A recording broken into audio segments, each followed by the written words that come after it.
It's April 29, 2025, Tuesday.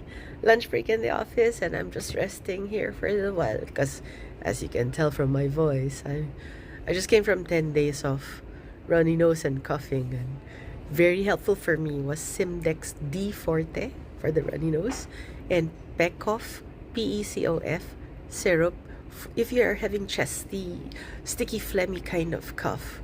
That helped me a lot. It relieved me. The downside, I experienced this, getting dry mouth. So I feel so dehydrated. So I kind of cut down on the dosage, and hopefully it will be enough to still see me through getting fully recovered, but no longer being so dry. So anyway, I'm also thankful that the past 2 days have been a little overcast with rains because the heat in Manila has been terrible, terrible. I think that's what menopausal women feel, that kind of heat. So I'm going to recover. And yeah, no more braces. And the dentist is worried because it's moving. And so and so, so and so. I'll tell it in another story. Bye bye. Have a great day.